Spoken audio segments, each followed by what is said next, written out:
नमस्कार दोस्तों, मैं हूं दीपक चौरसिया और मेरे इस सोशल मीडिया के मंच पर आपका स्वागत है।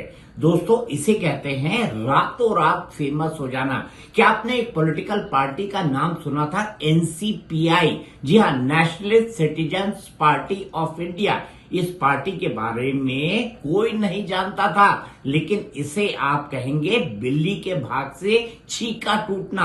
अब ये पॉलिटिकल पार्टी लोकसभा का 5वां सबसे बड़ा दल हो गई है और भारतीय जनता पार्टी की सबसे बड़ी सहयोगी पार्टी। इसके सांसद जनता दल यूनाइटेड से भी अधिक है और साथ ही साथ चंद्रबाबू नायडू की जो पार्टी है टीडीपी, उससे भी ज्यादा है। अब इसके पास 20 सांसद है। ऐसा क्यों हुआ? क्योंकि टीएमसी का जो बागी गुट था, जिसके 20 सांसदों ने स्पीकर ओम बिरला से मुलाकात की, उसके बाद एनसीपीआई के ये मेंबर हो जाएंगे जब स्पीकर ओम बिरला को इस विलय को मंजूरी दे देंगे। अब आपके दिमाग में कई सारे सवाल आ रहे होंगे कि अगर 2/3 सांसद टूटे हुए थे तो 2/3 सांसदों के टूटने के बाद इनका विलय बीजेपी के अंदर भी हो सकता था। ये एक अलग गुट बना सकते थे, लेकिन नई पार्टी के अंदर इन्हें क्यों विलय कराया गया, ये सबसे बड़ा सवाल है। दूसरा सबसे बड़ा सवाल कि ये एनसीपीआई आखिरकार है क्या, कब ये पार्टी बनी, कब ये चर्चा में आई और आखिरकार इसी पार्टी पर टीएमसी के सांसदों ने भरोसा क्यों किया। दोस्तों, मैं आपको ये बता दूं कि 4 मई को जब से चुनावी परिणाम आए हैं, तब से शायद ही कोई ऐसी रात हो जिसमें ममता बनर्जी को चैन की नींद आई हो। सबसे पहले उनके हाथ से पश्चिम बंगाल की सरकार गई। 4 मई को भारतीय जनता पार्टी ने थंपिंग मेजोरिटी के साथ विधानसभा का चुनाव जीता। उसके कुछ ही दिनों के बाद जो टीएमसी का विधायक दल था, उसमें 80 में से 60 विधायकों ने बगावत कर दी और ऋतुराज बनर्जी को नया विपक्ष का नेता बनाया गया। और उसी के कुछ दिनों के बाद, यानी 40 दिनों के अंदर ही टीएमसी के सांसदों के अंदर भी बगावत हो गई। आज हम इस बगावत की इनसाइड स्टोरी बताएंगे। आज हम बताएंगे कि इस इनसाइड स्टोरी के पीछे किरदार कौन कौन से थे। हम ये भी बताएंगे कि वहां पर तो टीएमसी का जो बागी गुट है, उसने अपने आप को विपक्ष में बैठने के लिए विपक्ष का नेता पद मांगा है, लेकिन यहां टीएमसी के सांसद बीजेपी यानी एनडीए को समर्थन दे रहे हैं। आखिर इसके पीछे क्या राजनीतिक खेल है, इन तमाम चीजों की बात होगी। हम आपको एनसीपीआई के बारे में सबसे पहले बताएंगे। कल जब लोग लोकसभा स्पीकर ओम बिरला के घर से निकले और जब उन्होंने कहा कि टीएमसी के 20 सांसद अब एनसीपीआई के अंदर अपने आप का विलय कर लेंगे, टीएमसी के सांसदों का ये बागी गुट एनसीपीआई का हिस्सा बन जाएगा, तो सबसे ज्यादा चर्चा और सबसे ज्यादा गूगल पर सर्च एनसीपीआई का होने लगा। लोग इलेक्शन कमीशन की वेबसाइट पर जाने लगे और ये जानने लगे कि ये एनसीपीआई आखिर है क्या। एनसीपीआई 2022 के अंदर बनी थी। एनसीपीआई को बनाने के लिए 13 मई 2022 को पश्चिम बंगाल के न्यूज़पेपर, जिसमें मिलेनियम पोस्ट भी शामिल है, उसके अंदर एक पब्लिक नोटिस दिया गया था। उसके बाद एनसीपीआई पार्टी बनी। इस पार्टी की पहली अध्यक्ष शिवली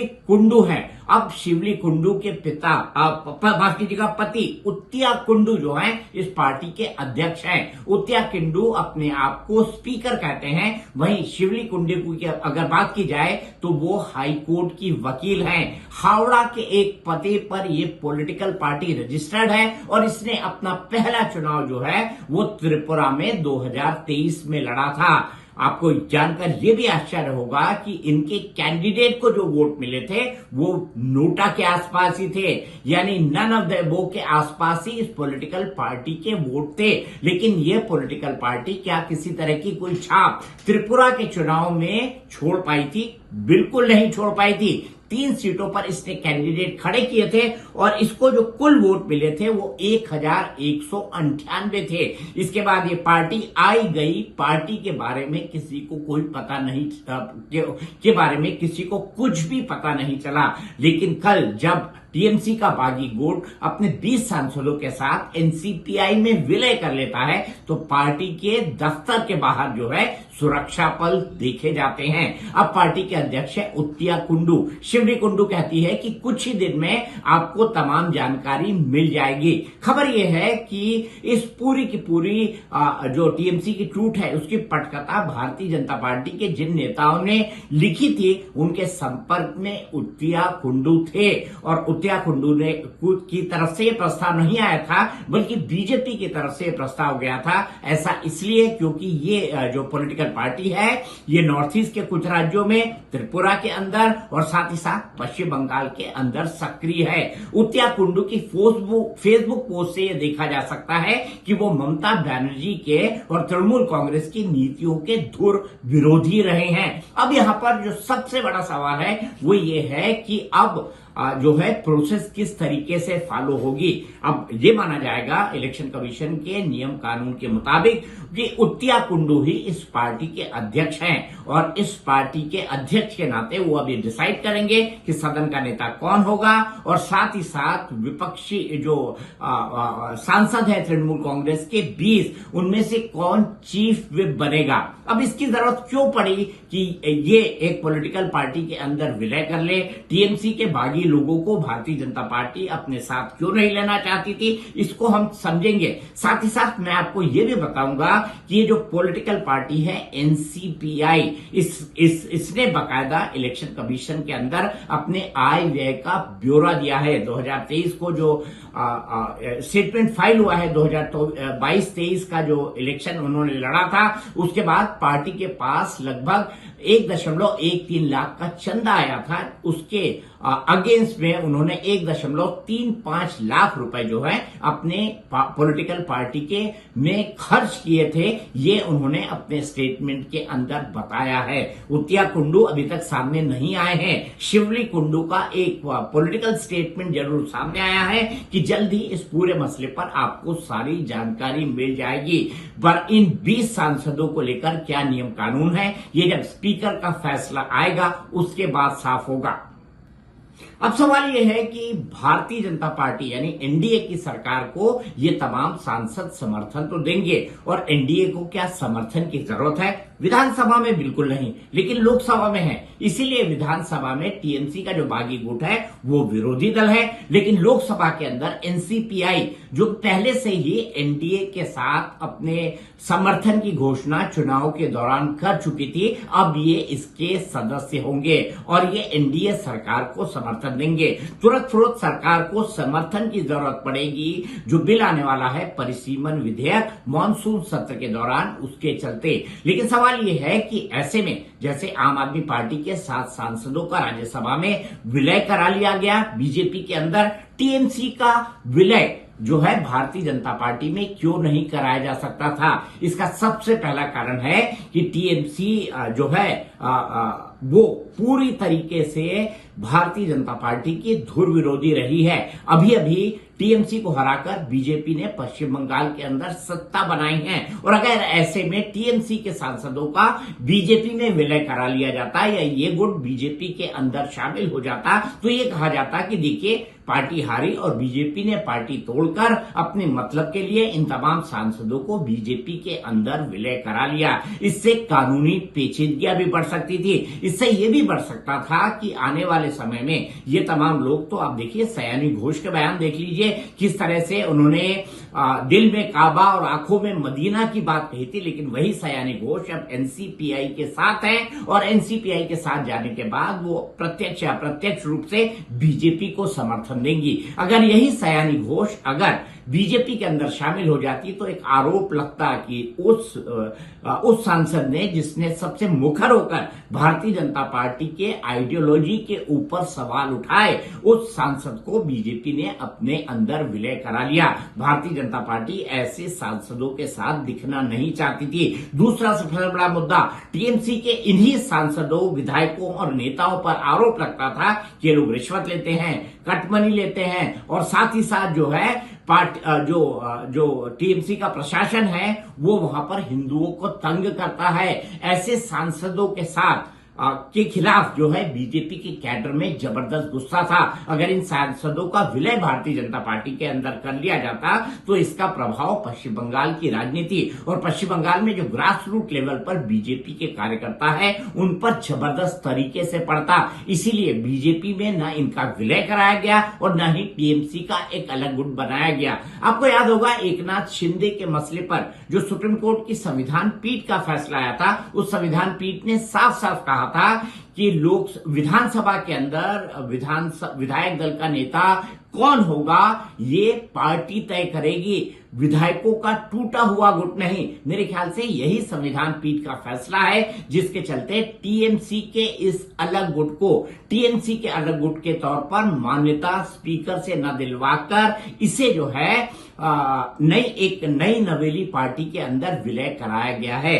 क्या इससे सुप्रीम कोर्ट मामले के जाने की संभावना कम हो जाएगी? मैं ऐसा नहीं मानता। हो सकता है संविधान पीठ इसके बारे में नए सिरे से विचार विमर्श करे। हालांकि कुछ लोगों का यह भी कहना है कि स्पीकर का फैसला सुप्रीम कोर्ट के दायरे के अंदर नहीं आता, सुप्रीम कोर्ट इसके बारे में स्क्रूटिनी नहीं कर सकता। लेकिन मैं इस बात को जानता हूं कि ऐसे मामलों को टेक्निकली तौर पर सुप्रीम कोर्ट में उठाया भी जा सकता है और बागी गुट को फंसाया भी जा सकता है। हालांकि बागी गुट अभी तक यही कह रहा है कि वो एनडीए को समर्थन देंगे। मानसून सत्र के अंदर परिसीमन विधेयक यानी डीलिमिटेशन विधेयक आने वाला है और इस डीलिमिटेशन विधेयक पर एनडीए को इन सांसदों की जरूरत है क्या? लेकिन क्या इससे 352 सांसद जो 2/3 बहुमत के लिए चाहिए वो पूरा हो जाएगा? वो पूरा तो नहीं होगा, लेकिन पार्टी इस दिशा में एक कदम और आगे बढ़ेगी। आगे डीएमके या फिर शिवसेना की टूट की बात कही जा रही है, एनसीपी की टूट की बात कही जा रही है। क्या ये संभव होगा? इन तमाम चीजों पर भी हम समय समय पर आपको अवगत कराएंगे। लेकिन मैं आपको ये बता दूं, ये दो प्रमुख कारण थे। एक तो लीगल टेक्निकलिटी से बचाना और टीएमसी जिसके खिलाफ बड़ा एग्रेसिव प्रचार करके भारतीय जनता पार्टी सत्ता के अंदर आई थी, वो इन विधायकों और टीएमसी के इन सांसदों को सीधे बीजेपी से जोड़कर, अब आप कहेंगे कान इधर से नहीं पकड़ा तो इधर से पकड़ लिया, ठीक है, पॉलिटिक्स में चलता है। लेकिन बीजेपी यही कहेगी कि हमारी पार्टी के साथ ये लोग नहीं है। हाँ, मुद्दों के आधारित अगर केंद्र सरकार को कोई समर्थन देता है तो बीजेपी उसमें बड़ी बात कह के ये कहेगी कि हम उससे कैसे इनकार कर सकते हैं। तो इससे सांप भी मर जाएगी, लाठी भी नहीं टूटेगी। ये अपने आप में सबसे बड़े रीजंस है। अब एनसीपीआई और इन पॉलिटिकल पार्टीज के जो के बीच जो विलय हुआ है उसको लेकर आगे टेक्निकलिटी क्या होगी और क्या क्या जो दस्तावेज है वो स्पीकर को सौंपे गए हैं, स्पीकर किस आधार पर और क्या फैसला लेंगे, इस पर हमारी नजर लगी होगी। लेकिन मैं आपको बता दूं, सम अप करते करते पहली चीज कि लीगल कॉम्प्लिकेशन से बचने के लिए, क्योंकि एकनाथ शिंदे के मामले में जो सुप्रीम कोर्ट की संविधान पीठ का फैसला आया है कि जो स्पीकर है उसको इस बारे में फैसला लेने का अधिकार नहीं है कि पॉलिटिकल पार्टी की बागी विधायक दल जो है या विधायक दल जो है वो किसको नेता चुनता है, इसका अधिकार सिर्फ और सिर्फ पार्टी के पास है। इसीलिए अभिषेक बैनर्जी ने कल सागरिका घोष के माध्यम से अपना लिखा हुआ एक पत्र लोकसभा स्पीकर को पहुंचाया है और कहा है कि टीएमसी के इस अलग गुट के विलय को मान्यता न दी जाए तो मामला कानूनी लड़ाई के अंदर जाएगा। लेकिन क्या इससे लीगल कॉम्प्लिकेशन कम हो जाएंगे, इस पर हमारी नजर बनी रहेगी। और दूसरा जो सबसे बड़ा मुद्दा है, बीजेपी ऐसा करते हुए नहीं दिखना चाहती कि सरकार बनने के बाद ही उसने टीएमसी को पूरी तरह तोड़कर इसका बीजेपी में विलय करा लिया है। पार्टी ऐसा करते हुए नहीं दिखना चाहती। अपने जो ग्रास रूट कैडर है उसको, अपने एमएलएस को और अपने एमपीज को नहीं नाराज करना चाहती, इसीलिए दूसरी पार्टी के अंदर इसका विलय करवाया गया है। लेकिन क्या ये सब करने के बाद जो है भारतीय जनता पार्टी लोकसभा के अंदर 2/3 बहुमत हासिल कर पाएगी, ये कर पाती है या नहीं, इस पर हमारी नजर लगी होंगी। लोकसभा में तो मुझे फिलहाल ये थोड़ी दूर की संभावना नजर आता है, लेकिन राज्यसभा में कहा जा रहा है कि 12 सांसदों की कमी है 2/3 बहुमत में, और भारतीय जनता पार्टी आने वाले समय में इस कमी को पूरा कर सकती है। लेकिन एनसीपीआई कहते हैं ना कि बिल्ली के भाग से छीका टूटा, कुछ इसी तरह की परिस्थितियां उत्तिया कुंडू, उनकी पत्नी शिवरी कुंडू और शांतनु डे जो पार्टी के पहले प्रेसिडेंट थे उनके साथ बनी है। अब देखना ये दिलचस्प हो जाएगा कि एनसीपीआई अब आगे की राजनीति पश्चिम बंगाल में करती है या भारतीय जनता पार्टी जैसे बरगद के पेड़ में ये जो 20 सांसद हैं वो आ जाते हैं, एनसीपीआई के अंदर विलय कर लेते हैं और एनसीपीआई एक बार फिर से गुमनामी के अंधेरों में अगले चुनाव के बाद चली जाती है। इन तमाम चीजों पर हमारी नजरें लगी रहेंगी। आपको मेरा वीडियो कैसा लगा? आपको इसको अधिक से अधिक लाइक कीजिएगा, शेयर कीजिएगा, सब्सक्राइब कीजिएगा और कमेंट बॉक्स में मैंने जो आपसे पहले पूछा था कि ये वीडियो कैसा लगा, ये लिखकर मुझे जरूर बताइएगा।